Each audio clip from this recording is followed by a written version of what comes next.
A man shot to death in West Tulsa. How police say a child tried to get help. Epic charter school investigation. How much state leaders say the largest school district owes taxpayers. A new 911 call center finally back on track to be built. Why there was a long delay. Covering news that matters. Fox 23 News This Morning starts right now. Good morning, I'm Michelle Lynn. The time now is 4:30. A shooting in West Tulsa left a man dead who police say was helpful in giving them key information. And the state says Epic Charter Schools owes millions to taxpayers. What consequences they could face. We've got more on both of those stories coming up. But first, meteorologist Michael Sager is in the Fox 23 Severe Weather Center. We enjoyed a gorgeous stretch of weather for several days, but you warned us October is usually a roller coaster. We're seeing that now. Yeah, we certainly are. And today will be quite the impressive climb in about 10 minutes. In a developing story, police are searching for a suspect after a man was shot to death in West Tulsa. We brought you live breaking news yesterday as the crime scene tape went up near West 36th and Admiral. Fox 23's Amanda Harry is live at the Mingo Valley Police Division explaining a child alerted officers to the shooting. Yeah, Michelle, police got the call after heard some of what was going on. All of that in the next half hour. Live in Tulsa, covering news that matters. Amanda Harry, Fox 23 News. New this morning, a 13-year-old faces charges for shooting with intent to kill. This happened around 6:30 last night near 21st and Garnett. An officer at a nearby crash says he heard a gunshot, then found Dwayne Cruz nearby shot in the back. Cruz went to the hospital with non-life-threatening injuries. At 4:33, in a developing story, the State Board of Education is demanding Epic Charter Schools return $11 million after an audit revealed they misused your tax dollars. Fox 23's Amanda Gilbert is live with how long the school has, how much time they have to pay this. Michelle, the board said the school has 60 days to pay $11 million to the state. Covering news that matters, I'm Amanda Gilbert, Fox 23 News. An accused violent predator is off Tulsa streets in what police are calling a brutal sexual assault. Tulsa police want you to take a close look at this photo. They say this is Kleiner Perez. Maybe you recognize him. Police say he beat a woman, strangled her, and raped her. The assault happened on October 2nd. Police arrested him Friday night. The victim in this case, police say, was a sex worker, but detectives say this man could have been a danger to anyone. She was beaten pretty brutally. Her face was swollen up. She was covered in blood. One eye was completely swollen to where she couldn't even see out of it. And just luckily, we had an officer drive by that location when she was staggering down the road looking for help. I think that, in this situation with this type of, how brutal this assault was, there's no doubt in my mind that there would be future instances of this if he wasn't arrested immediately. Police say Perez and the victim did not know each other. They are thankful she reported the rape. How terrible. At 4:35, the last living accomplice convicted in the murders of Danny and Kathy Freeman and the disappearance of Ashley Freeman and Laura Bible says he, quote, didn't have anything to do with it. Ronnie Busick was sentenced to 10 years in prison at the end of August after he failed to lead investigators to the girls' remains.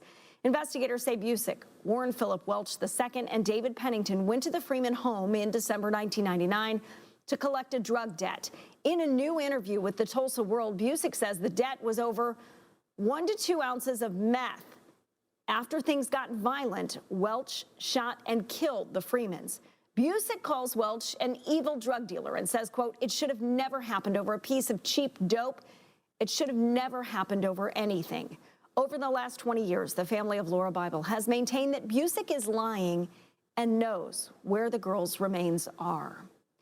Now at 4:36, Tulsa police are searching for a man who ran over 2 people, sending them to the hospital. Police say it happened in West Tulsa near the Tisdale Fine Arts Academy Monday morning when a man was fighting with his girlfriend and pointing a gun at one. It's always great to have witnesses to tie up loose ends. It helps us with our job because sometimes we can get stuck at something. If someone's going to be a witness or you can remain anonymous, it helps out tremendously. Officer Danny Bean says at some point the boyfriend ran over his girlfriend and someone else.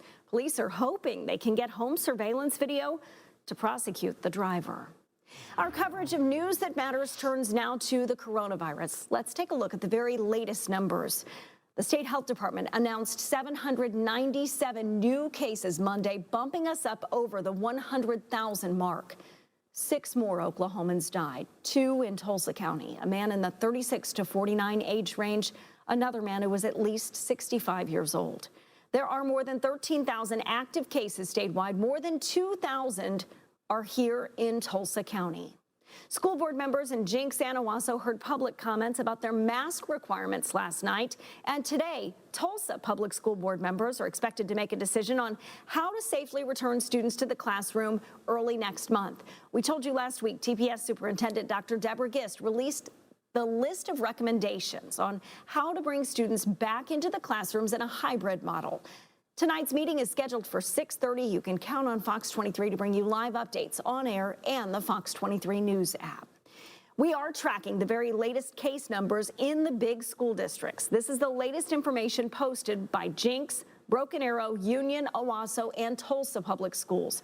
3 out of the 5 districts listed on your screen, Jinx, Broken Arrow, and Union Public Schools, all have 30 or more active cases.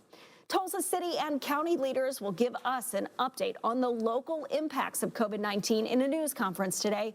It is scheduled for noon. We will have that for you live on air on the Fox 23 News app and on the Fox 23 Facebook page. Of course, we are keeping a very close eye on hospitalizations. Our big concern, we want to make sure there are enough beds for those who need them.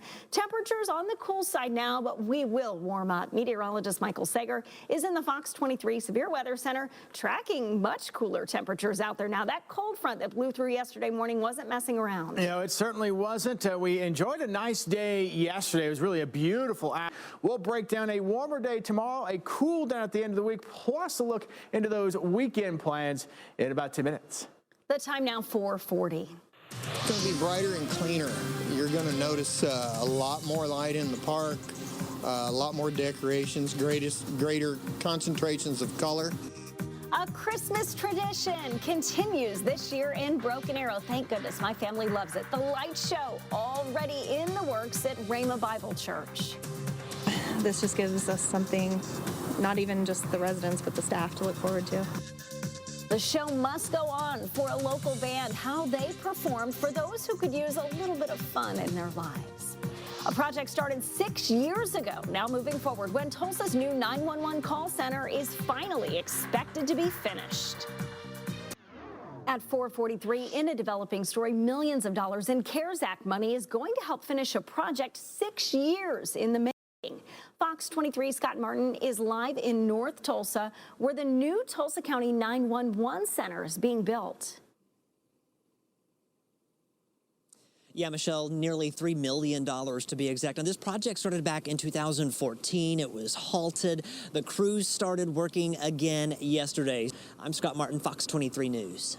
At 4:45, we're hearing from Tulsa Mayor G.T. Bynum about the protests that led to people painting the letters BLM outside City Hall over the weekend.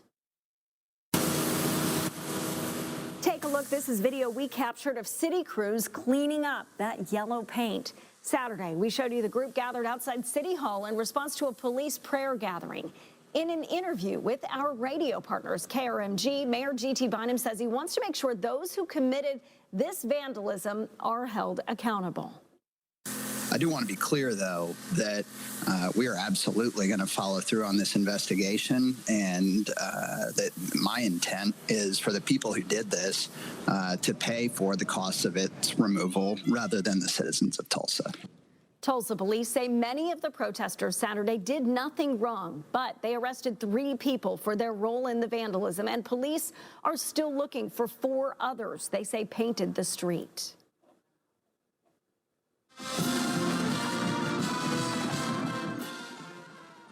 This is the best. Residents at the Village Healthcare Center in Broken Arrow enjoyed a special show from the Pride of Broken Arrow. Man, they're a good band. The administrator says the majority of those residents have not been able to see their family face-to-face in person for months. She reached out to the band and asked for a handful of students to come play a song or two, but the band director insisted they bring the whole show. Playing for this long-term care facility is something that was important for us to get out into the community and share our gift of music. They performed for 30 minutes, similar to what they would play in a nationwide competition. Look at that. Since their only means of performing has been at football games this year, the band director says it was good for them too. I bet it was. For nearly 40 years, it's been an unforgettable sight in Broken Arrow. I know my family looks forward to it every year. Millions of lights make up the Rama Christmas display, and work is already underway to get everything ready in time for the holidays. They brought the candy canes out of storage. They hope to have the Christmas tunes playing by the end of the week.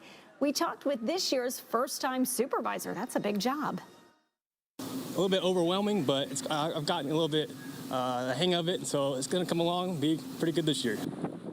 3.2 million lights will light up Rama Park this year, with a few new additions like a drive-through concession with sanitation stations. They will turn on those lights the day before Thanksgiving, November 25th at 6 p.m., and you'll get to enjoy them each night through January 1st. Crazy to think it'll be here before you know it. Temperatures are cool this morning. Meteorologist Michael Sager is in the Fox 23 Severe Weather Center. Yeah, we've got a cool start this morning, but dry weather in the forecast as you are heading out, so you won't. Certainly a taste of autumn on the way as we go into next week. We'll break down what we've got out there this morning for your morning drive in about 2 minutes. 4:50 is the time. Another Tiger King reality star in trouble with the law. Just how many animals authorities seized? The best cards that you can get anywhere, and they're made with love. Hallmark's got nothing on these ladies. The senior group keeping their hands busy while sending love to essential workers. Now they've got people that are losing their homes, can't take care of their animals. Hurricane recovery for pets, too. The work the Tulsa County Humane Society is doing on the coast. At 4:54, the Fox 23 Severe Weather Team is tracking Hurricane Delta destruction in Louisiana. The Humane Society of Tulsa went there to help. Behavior specialist Troy Eda says animal control there was overwhelmed, so they stepped up to help with vaccines, spay and neuter surgeries, and they rescued about 20 dogs. We pulled 5 dogs off of that property that were tied up, no food, no water, no chance of making it through this storm, and we were able to scoop them up. Since space is limited, the Tulsa Humane Society says the dogs they rescued will be taken to other shelters across the country. The Pawnee Bill Ranch and Museum is hosting ghost story tours for Halloween. They'll feature spine-tingling, ghostly tales about Oklahoma legends and the Pawnee Bill Ranch. They're scheduled for October 30th and 31st. Tickets are just $5 a person. The Tulsa Zoo's Halloween Festival is kicking off. The zoo is changing things up. They're celebrating Halloween over 3 weekends this month. You can visit the zoo during the day and enjoy the festivities from 2 to 6 each Friday, Saturday, and Sunday through Halloween. Just make sure you get your tickets in advance. 4:55, a man is dead after a shooting in West Tulsa. Why the FBI is taking over the investigation. Millions of dollars owed to Oklahoma taxpayers. The findings in a new audit of Epic charter schools and the possible punishment they could face. And a live look outside over the lights of Tulsa. Things looking pretty good this morning as you are heading out the door. A bit of a chilly start, though. Who's got the coolest numbers and what we can expect through the rest of your morning drive in about 3 minutes?